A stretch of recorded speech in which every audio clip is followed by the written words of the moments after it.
Bonjour à vous tous et je vous remercie d'être présents aujourd'hui. Aujourd'hui, c'est assez simple. Je vais vous présenter un sujet qui nous tient à cœur. Ça concerne les familles. Donc, il ne faut pour rien d'ailleurs que vous vous retrouvez à mes côtés, Danick, avec mes trois enfants ici, que la troisième. Je n'ai pas un quatrième enfant, mais je pense qu'aujourd'hui, il y a un temps mort, donc Laurélie est avec nous. Mais j'ai aussi mes beaux-parents, parce que la famille, c'est aussi les amis. Et je compte d'aborder des sujets avec vous qui sont importants et qui regroupent, qui peuvent se regrouper tout autour de la famille. Comment, tout d'abord, vous avez vu, mon objectif, c'est de faire de Chicoutimi et de la région plus largement. Ah, ma mère vient d'arriver.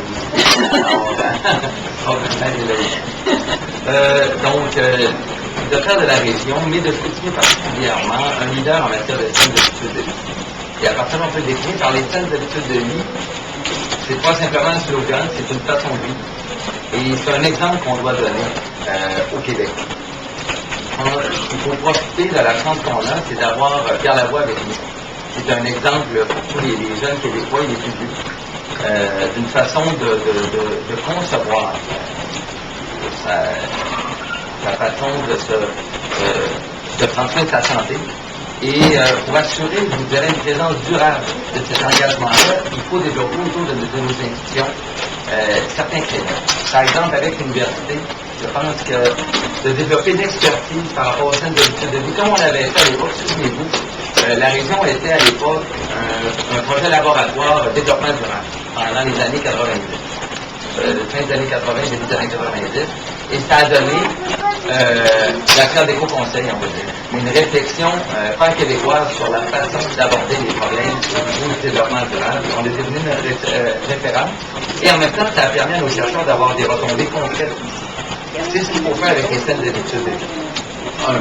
Deuxièmement, développer évidemment des formateurs dans ce domaine à partir de nos institutions.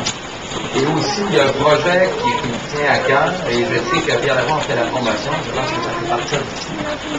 Il y a un avantage fiscal qui est donné aux entreprises concernant la formation. On sait que 1% de la masse salariale doit être dédiée, peut servir dans des programmes de formation. Et quand il n'y a pas, ça s'en va dans un grand poste à l'échelle nationale qui permet à des employés d'avoir accès à de la formation. Nous, je pense qu'il faut ouvrir aux entreprises cette possibilité, selon certaines conditions bien validées, d'utiliser le 1% pour faire la promotion des saines habitudes de vie dans les entreprises. Ça serait un signal formidable envoyé. La région peut devenir d'ailleurs, un projet pilote à ce niveau, et ça fait en sorte que les travailleurs qui sont en usine, travailleurs et travailleuses, en usine, même dans des commerces, auraient la chance d'avoir accès à des sommes pour faire la promotion des saines habitudes de vie. Deuxièmement, évidemment, faire la promotion des saines habitudes de vie, c'est avoir aussi des infrastructures de qualité. Alors, je m'engage à nouveau, et vous connaissez le dossier évidemment des gymnases, tout particulièrement celui qu'on a connu, où on a eu son avance du gouvernement libéral, soit le gymnase Saint-Denis-Saint-Isidore, de procéder à sa réflexion. Il y a d'autres projets actuellement, je ne vais pas tous les nommer, mais on a aussi Sainte-Bernadette, où les infrastructures ne sont pas de qualité actuellement et méritent réflexion sur des bases qui sont hautes que le bon vouloir du ministre, comme on a vu de la ministre à l'époque, la présidente du Conseil du Trésor, qui a distribué des sommes d'argent de 300 millions, comme c'était son discrétionnaire. Il faut partir des besoins. Et ces écoles-là se trouvent dans des quartiers où les infrastructures peuvent servir aux communautés locales. Et c'est ça d'ailleurs le projet de Saint-Isidore. C'est d'autant plus choquant et frustrant que le projet n'est pas accepté, c'est que la ville était partenaire là-dedans, 50%. Et faisant ça que les gens du quartier peuvent avoir accès à une infrastructure de qualité. Alors je m'engage à le réaliser. Dans la même veine, le parc de la Colline. Que vous connaissez cette infrastructure que j'adore et dont je fais la promotion maintenant depuis 4 ans, qui a fait en sorte où on a vu la ville s'intéresser beaucoup plus à ce parc. Et permettez-moi encore une fois d'honorer la mémoire de la personne qui a donné le parc. On le nomme pas assez souvent. M. Henri Gagnon, c'est ça, qui est un des plus grands propriétaires terriens à Chicoutimi-Nord à l'époque, et qui est décédé il n'y a pas tellement longtemps d'ailleurs, qui avait décidé de donner ce parc-là à des fins communautaires. Il faut retrouver l'esprit de M. Gagnon dans l'exploitation de ce site-là. Comment? Oui, le tourisme, ça peut être intéressant, mais je pense que ce site-là doit être mis en valeur pour les familles. Et quand je dis famille, évidemment, les jeunes enfants, mais aussi les aînés, parce que c'est un endroit formidable pour aller s'y promener. Et j'ai un plan, là, je ne veux pas vous le refaire, vous le connaissez, je l'ai déposé auprès de tous les citoyens, je l'ai communiqué à tous les citoyens de la ville, je l'ai communiqué aux autorités de la ville aussi. Et depuis ce temps, d'ailleurs, ça bouge un peu. Et je m'engage à ce que ça bouge pas mal plus dans les 4 prochaines années, pour faire en sorte que des investissements sonnants puissent se retrouver dans le portefeuille. La santé, c'est aussi, les styles d'études de vie, c'est aussi la santé plus largement. Et bon, vous connaissez notre engagement qui est celui d'avoir un médecin par famille, un médecin de famille tous plutôt dans les 4 premières années de mandat.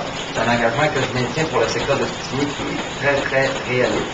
À ça, j'ajoute, il y a un projet particulier qui me tient à cœur, c'est le bloc opératoire.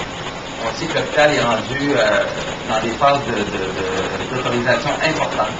Le bloc opératoire, ça assure d'avoir des équipements de qualité, mais ça assure un meilleur recrutement auprès des spécialistes dans le domaine. Quand une infrastructure dernier cri, ça fait en sorte que des jeunes médecins qui veulent venir travailler à Chicoutimi, ça fait en sorte qu'on est beaucoup plus attractif pour eux, pour leur pratique. Donc, c'est un engagement que je pose avec vous pour faire en sorte que Chicoutimi puisse avoir un des centres opératoires les plus up-to-date du Québec dans les 4 prochaines années. Je veux aussi développer l'offre de formation en santé. On connaît les effets bénéfiques qu'il y a eu la formation au niveau des médecins, des physiothérapeutes maintenant au mois de septembre. Et je pense qu'on peut aller à une étape plus loin dans l'offre de formation qu'on peut faire liée à la santé. Par contre, des infirmières, au niveau collégial, au niveau universitaire, on peut aller plus loin. Il y a d'autres formations professionnelles qui peuvent être attirées, qui peuvent être données à partir de l'Université de Québec à Chicoutimi au niveau collégial. Et finalement, au niveau communautaire, la santé, qui prend soin de nos aînés souvent, des jeunes familles dans le besoin, c'est le secteur communautaire. C'est un secteur, vous savez, qui m'est cher. Je travaille avec eux, je ne peux pas tous les nommer, et à quel point ils sont importants dans l'aide qu'ils peuvent apporter, dans le soutien. Et avec peu de moyens, ils sont capables de faire des itinéraires à tous les jours. Donc, on m'engage à maintenir et à s'assurer d'un meilleur financement pour l'ensemble des eaux communautaires. Et je vais cibler un projet en particulier qu'on a développé ici. Souvent, les gens dans le besoin, il y a différentes façons qu'on peut payer les gens. Je dirais à balancer des budgets, à balancer leurs moyens par rapport à leurs besoins. Et un de ces projets-là qu'on a développé, qui n'est pas encore en branle, mais qu'on souhaite faire dès cet automne, c'est avec les services budgétaires. Donc, et avec les commissions scolaires, offrir des heures de formation aux jeunes au niveau secondaire. Et là, on parle d'à peu près secondaire 3. Il y a un projet pilote qui avait déjà été tenté et qui s'est fait une base purement volontaire dans une école. On veut l'étendre à toute la région, mais particulièrement le secteur de Chicoutimi.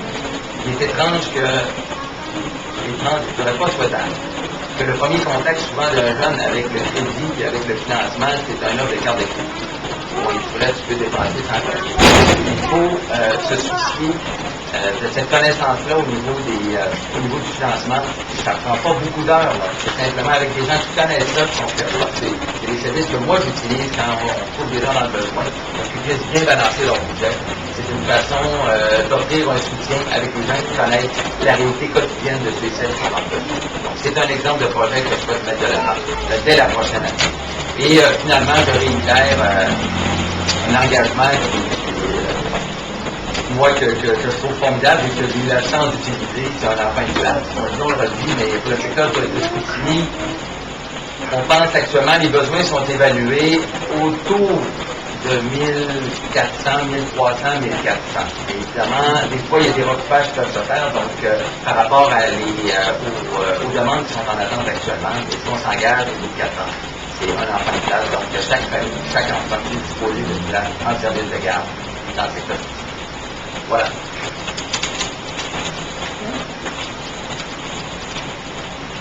Dans la semaine dernière, Dr. Barrette était passé un petit peu. Il disait qu'il avait jasé avec certains de ses anciens collègues. Il mettait pour lancer le médecin de famille au Québec, c'est une question d'organisation, carrément l'organisation. Pourquoi ça? Écoutez, on sait que M. Barrette a défendu beaucoup les spécialistes. Il s'est attaqué généralistes, et entre autres le médecin de famille, lorsqu'il était président de la Fédération des spécialistes du Québec. Chacun des commettants, je ne pense pas que ça a favorisé une saine discussion avec les médecins généralistes, mais pas seulement les médecins de famille.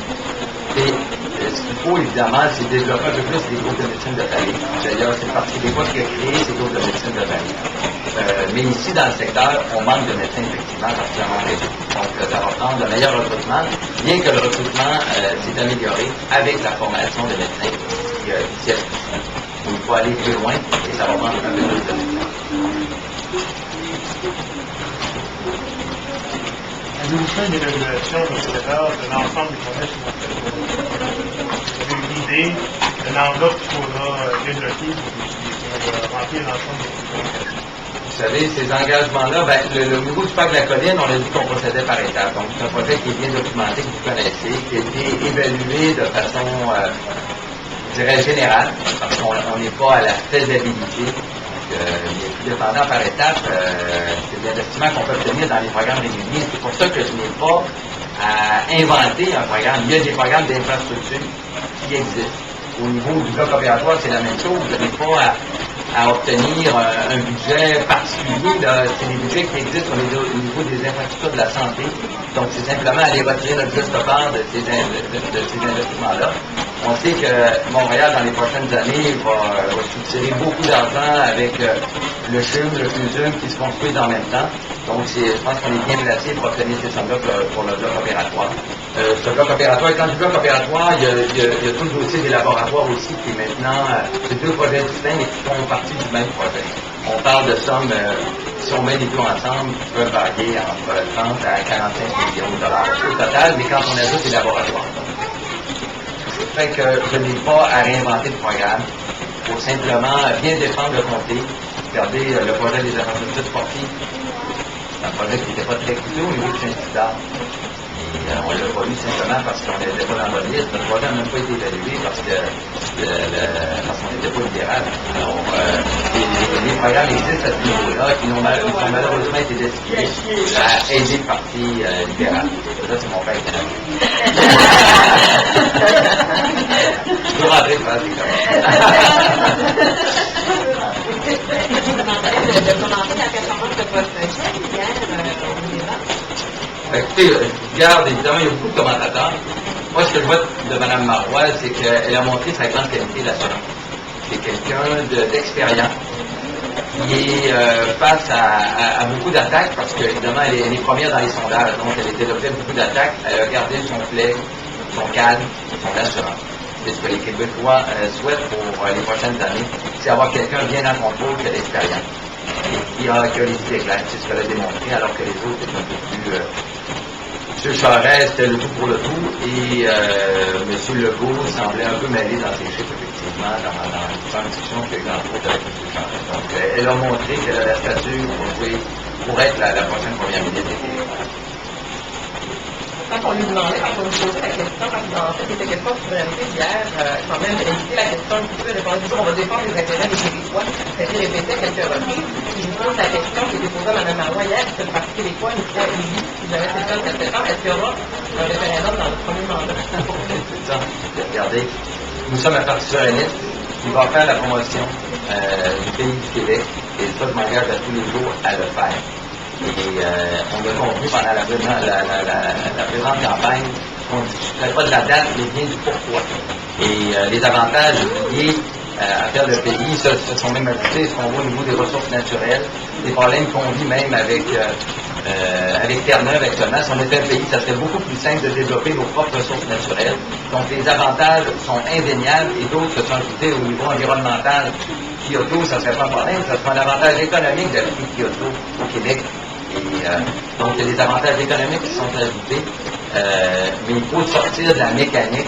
Et on ne parlait pas assez des raisons de faire la souveraineté, on parlait trop de la date. Donc, actuellement, notre campagne se porte sur les avantages de faire la souveraineté. Et quand ça sera le temps, et que on ne fera pas comme le Parti libéral, on ne prendra pas les gens par surprise avec des cotes de 40 milliards de la Caisse de dépôt. Les gens, quand viendra le temps de se prononcer là-dessus, ça sera dans le respect de nos institutions. Quand vous regardez le sondage de la semaine dernière, 4 circonscriptions sur 5, c'est le nom qui aurait remporté. Est-ce que ça me fait quoi? Pardon? Dans 4 circonscriptions sur 5, c'est le non qui aurait gagné. Est-ce que c'est Bon, quelque chose de c'est très relatif. Là. Actuellement, on n'est pas... ce que je sens, moi, c'est une ferveur. C'est pas... On entend moins parler dans la présente campagne parce que l'insatisfaction à l'égard du gouvernement Charest, elle est palpable partout. Les gens veulent mettre ce gouvernement dehors et ils ont bien raison. Ce qui est historique pour le gouvernement, c'est le nombre de scandales qu'il y a eu autour de l'organisation. Et c'est sûr que le sujet de la fierté n'est pas au cœur des débats. Et moi, ce qui m'attriste le plus des années libérales, c'est l'impact sur la fierté des Québécois. Là. Un jeune qui est arrivé, là, qui avait 15 ans, qui a 24 ans maintenant, tout ce qu'il a vu dans les 9 dernières années, là, c'est le gouvernement libéral qui est. Et lui, c'est sûr qu'il ne peut pas être plus cynique, là, il ne peut pas être plus découragé de la politique. Donc, il faut montrer une nouvelle image, rétablir la fierté d'être Québécois. Et cet appui à la souveraineté, la région a toujours été une région phare par rapport à la souveraineté, par rapport à la fierté, convaincu qu'elle va le rester lors du prochain événement. Hier, lors du débat, je pense que le mot des gens va se prononcer une seule fois. Pendant 2 heures, c'est cool quand vous avez compris le même endroit. C'est d'abord, vous, comme le journaliste, ça vous choque pas un peu. On sent que de mémoire, là, c'est la première fois que ça arrive.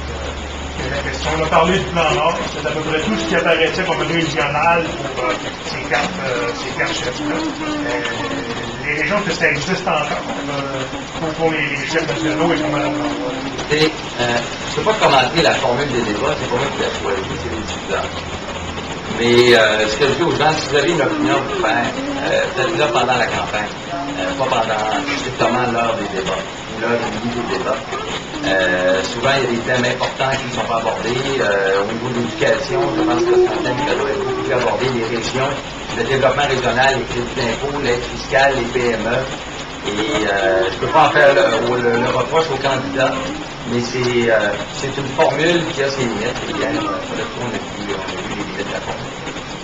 Bon, on aurait quand même pu l'avouer. Je veux dire, quand les candidats voulaient parler de notre sujet, on a dit que même si c'était pour le thème principal, on l'amenait. Là, il semble bien qu'il y ait personne qui a jugé que c'était quelque chose. C'est quand même la moitié du Québec.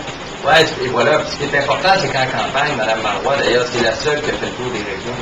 C'est la seule qui est allée en Gaspésie. Faire les infos ici, vous le savez, elle est venue à Labbé, elle est venue à Chicoutimi, elle est venue à Jonquière.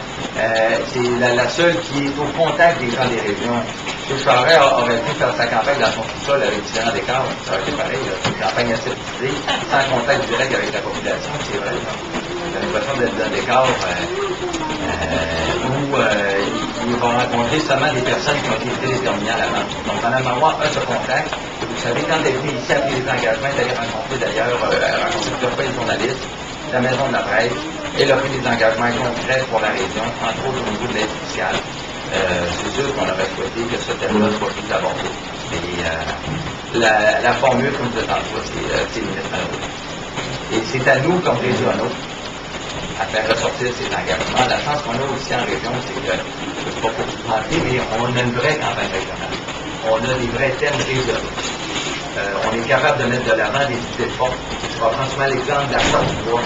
À partir de la région de Chicoutimi, de la région de Fenech-Saint-Jean, maintenant c'est rendu un enjeu national. Pourquoi? Les crédits d'impôt, même chose, c'est des débats qu'on a eu ici, qu'on a réussi à amener, qui ont une consonance dans la presse, dans les individus par lesquels sont allés ailleurs, et c'est pas vrai partout, malheureusement. Donc c'est à nous à faire en sorte que la grande presse sache qu'il y a une région. Et il y a des régions. La nôtre, je pense qu'elle connaît. Pour les bonnes et parfois des mauvaises raisons, mais ils la connaissent. Et c'est à nous à faire connaître ces revendications. Mais avec l'équipe qu'on a, je suis convaincu qu'on va être capable de la défendre. Ça me détonne, parce que maintenant, de voir que le seul moment où il y a été question de soigner l'actuellement, hier, c'était les produits du maire d'Espagne. Vous avez réagi comment? Disons que c'est pas l'image qu'on aurait souhaité qui soit valorisée, qui aurait mieux qu'on parle des succès de la vallée de la Ligne. Ça aurait mieux, mais ça aurait été plus malheureusement qu'on a fait au niveau des programmes de crédits d'impôt des PME. Je pense que ça aurait été mieux pour l'image qu'on projette de parler dans la voie des solutions de vie, qui aurait peut-être mieux fait. Vous parlez de Pierre Lavoie. Est-ce que vous avez une application de Pierre Lavoie lui-même dans ce... Et je ne sollicite pas. Moi, Pierre, M. Lavoie, on le connaît tous bien, là, quand même, c'est quelqu'un qui est actif partout. Il l'a été avant, il va l'être après. c'est quelqu'un qui a un engagement qui est personnel envers la jeunesse. Il n'est jamais présenté de l'instrumentalité quelqu'un. C'est un héros pour la jeunesse.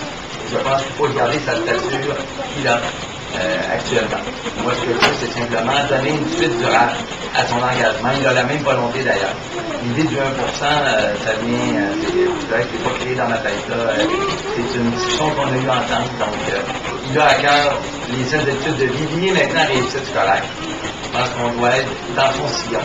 Et comme politicien, moi, je m'engage à aller plus loin avec lui pour faire en sorte que profiter de l'opportunité qu'on a d'avoir cette personne-là qui connaît l'échelle du Québec pour obtenir chez nous du développement qui est durable et qui va suivre après ça. Question en débat. Le candidat libéral, Georges Simard, prenait la parole vendredi, je crois, concernant le dossier de la prison, disant que dans les dossiers régionaux qui seront discutés après l'élection, il y aura celui-là, et que Stéphane Bédard serait probablement celui qui prendrait tout le leadership là-dedans et qui empêcherait en gros de l'université de s'en occuper et qui pourrait peut-être nuire au plein développement du potentiel du projet de prison. Avez-vous une réaction par rapport à ça? D'abord que mon fils n'aura pas son goût de n'avait pas. Non, écoutez, je pense que M. Simard connaît bien mal le dossier. Dans le projet de la prison, d'abord, ça fait 5 ans maintenant que le Parti libéral a décidé, sans tenir compte de la réalité régionale, on le sait, de fermer le centre à Chicoutimi, sans même savoir, il n'avait même pas le savoir qu'il y avait un palais de justice à Chicoutimi. C'est incroyable. Je pense qu'il est pas au courant du fait aussi que j'ai pris l'initiative et je suis allé rencontrer. Je suis allé rencontrer Georges Simard. Je suis allé rencontrer Georges Simard, excusez-moi, le maire de Robert-Val, M. Larouche. Et j'ai présenté le plan que j'avais. Et il a trouvé la démarche respectueuse. Je suis allé voir le ministre aussi de la Sécurité publique. Alors qu'il n'y a rien de fait, moi ce que je veux, c'est maintenir la principale installation à Robert-Val, une mission régionale, et avec Denis. Et là-dessus, j'ai toujours travaillé avec mes collègues dans le respect. Ça peut se faire, même quand on a des intérêts qui peuvent paraître opposés, j'essaie de trouver une solution. Donc, M. Simard démontre seulement son ignorance par rapport au dossier. C'est le projet qui est présenté, qui reconnaît le rôle de Robert-Val, mais fait en sorte que les services vont être mieux dispensés et gardent des places pour le secteur de justice, pour respecter ce qui se passe avec le palais de justice, avec les prévenus, avec tout le domaine de la santé mentale, qui doit même pas connaître d'ailleurs. Donc, je pense que quand on y va de tels commentaires, c'est malheureusement, on va être familier. Ça va bien tout le monde? Merci d'être là.